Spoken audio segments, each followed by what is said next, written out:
Bonjour, nous sommes le lundi 5 août 2019 et je suis à genoux dans une chambre d'hôtel et j'essaye de vous montrer comme un peu du paysage. Je ne sais pas ce que ça va donner en termes de lumière. Je suis à la tour du fort. Ça vous dit sûrement rien parce qu'il y a trois maisons, mais si je vous dis que c'est juste de l'autre côté du pont à Saint-Cyr-la-Popille. Voilà. Il y a un pont sur le Lot, un pont très étroit d'ailleurs, qui permet à des voitures de passer, mais uniquement dans une seule direction. Alors si vous êtes là, ben, il faut attendre qu'il y ait plus de gens qui viennent en face. Je suppose que ça a dû produire déjà des incidents dans le passé, mais voilà, il n'y a pas de système d'alternance, il faut attendre. C'est bien, c'est une bonne leçon de civisme. Alors de quoi vous parlez? Ben, dans une chambre d'hôtel, j'essaie toujours d'être plus ou moins rapide parce que je ne sais pas combien de temps ça va mettre à télécharger, mais l'actualité, en particulier l'actualité en Grande-Bretagne et aux États-Unis est tout à fait inquiétante. Le processus d'effondrement est en marche de manière plus visible que chez nous, ce qui ne veut pas dire que ça ne se passe pas chez nous aussi. J'ai parlé, c'était avant-hier, j'ai parlé donc à Florence devant une salle bien remplie, mais elle était bien remplie pour tout le monde, pour les 12 participants du marathon, chacun une heure. Et j'ai eu beaucoup d'échanges avec vous. Il y a certains d'entre vous qui étaient venus pour m'écouter spécifiquement, d'autres qui me découvraient. Et je remercie d'ailleurs la librairie qui avait réuni un choix très très important de mes livres. C'est pas toujours évident parce que c'est pas certains de ces éditeurs ne sont pas faciles à trouver. Et voilà. Alors, qu'est-ce qui se passe en Grande-Bretagne? Je vais rien dire là-dessus cette fois-ci. J'y ai consacré ma dernière vidéo et on aura l'occasion d'y revenir. On va vers un Brexit dur, qui n'est pas simplement une question de frontières, de droits douaniers, etc., mais qui remet aussi en question le statut de l'Irlande du Nord, comme je vous le répète depuis juin 2016. Alors aux États-Unis, deux choses. Je n'ai pas eu l'occasion véritablement de vous parler des grands débats deux grands débats où se sont partagés tous les candidats démocrates à la présidentielle. Je n'ai pas pu les voir, contrairement à mon habitude, parce que j'étais déjà sur les routes. Mais enfin, j'ai regardé ce que disaient les journaux. Alors la vie est unanime.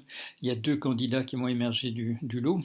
En particulier sur les quatre dont on pourrait considérer qu'ils restent en lice. Alors les quatre qui restent en lice, c'est Monsieur Joe Biden qui était le vice-président de Monsieur Obama, Madame Kamala Harris qui a joué un rôle important de procureur en Californie, Madame Elizabeth Warren dont vous n'ignorez plus rien parce que ça fait des années que j'en parle sur le blog en bien, une sociologue que j'avais découvert moi parce qu'elle avait écrit sur l'endettement aux États-Unis et donc c'est un des ouvrages que je cite dans La crise du capitalisme américain où j'annonce la crise des subprimes. C'est un ouvrage écrit par Madame Warren en collaboration avec d'autres personnes et Monsieur Bernie Sanders que je ne dois pas vous présenter, qui est le candidat socialiste du Parti démocrate depuis des années. Il devient un peu vieux, de même pour Monsieur Biden qui a déjà 76 ans. Qui est-ce qui a émergé du débat selon les critiques? Ils ont d'abord souligné que Monsieur Biden et Madame Kamala Harris, qui étaient dans la même partie du débat, se sont neutralisés l'un l'autre et se sont mal défendus devant les critiques faites par les autres candidats. Et sinon, a émergé véritablement deux candidats du côté du Parti démocrate, Madame Warren et Monsieur Sanders, disant des choses extrêmement similaires, des choses que l'on pourrait qualifier d'extrême gauche, et ce qui est évidemment très très rare dans le paysage américain, qui s'arrange toujours pour neutraliser fort à la fois les personnes, vous le savez, et les discours qui sont tenus de ce côté-là. Est-ce à dire qu'on aura un président d'extrême gauche aux États-Unis? Ce sera un excellent retour de balancier par rapport à Monsieur Trump, mais c'est tellement, comment dire, peu probable aux États-Unis qu'il il ne faut certainement pas se réjouir prématurément. Alors, quel autre événement? Bien sûr, 2 tueries de plus qui sont déroulées à quelques heures de distance à El Paso, sur la frontière mexicaine des États-Unis, et à Dayton dans l'Ohio, dans l'Ohio, comme on dit en français. Dans l'Ohio, le type était couvert d'une armure de protection de la police, il avait un gilet pare-balles, etc. On ne sait pas trop parce qu'on l'a neutralisé, c'est-à-dire en fait on l'a tué au bout de 30 secondes de tir, donc la police l'a réagi extrêmement rapidement. Donc on ne sait pas, il ne peut pas vraiment causer, il n'avait pas fait de déclaration préalable. Le type de El Paso est sous les verrous. Il avait écrit, lui, 4 pages d'un discours suprémaciste blanc expliquant qu'il allait tuer des gens qu'on appelle hispaniques aux États-Unis, hispaniques parce qu'ils parlent espagnol, mais vous savez, le problème pour les suprémacistes blancs, ce n'est pas que ces gens parlent espagnol, ils s'en fichent, c'est le fait que ce sont des Amérindiens, ce sont des gens qui se trouvaient là au moment où les Blancs sont arrivés.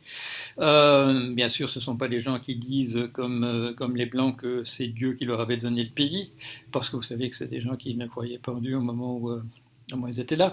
C'est-à-dire que c'était à titre tout à fait provisoire. Et les vrais détenteurs sont venus par la suite, Dieu leur donnant les États-Unis en leur affirmant et le reste de l'Amérique, en leur disant que c'était à peu près vide.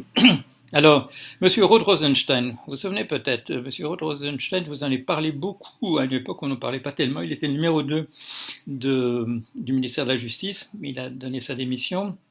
C'est la personne qui était responsable de défendre M. Mueller dans la tâche de sa commission spéciale. Il l'a bien défendu jusqu'au bout. On a un peu hésité à propos de M. Rod Rosenstein parce qu'il était à côté du ministre de la Justice, M. William Barr, au moment où M. William Barr faisait un résumé tout à fait inexact du rapport Mueller de manière anticipée, à peu près un mois avant que le rapport ne soit visible, et encore avec une fortement caviardée. Alors qu'a dit M. Rosenstein? Il a dit, ça devait être avant-hier, il a dit les États-Unis sont la victime d'un terrorisme organisé. Il ne s'agit pas du terrorisme de Daesh, il s'agit du terrorisme des blancs suprémacistes. C'est-à-dire qu'il a jeté un peu un pavé dans la mare au canard. La différence entre les terrorismes précédents aux États-Unis et celui-ci, c'est bien entendu le fait que le président est quelqu'un qui a affirmé clairement ses positions politiques comme étant du côté des terroristes. Alors, qu'est-ce que ça va donner?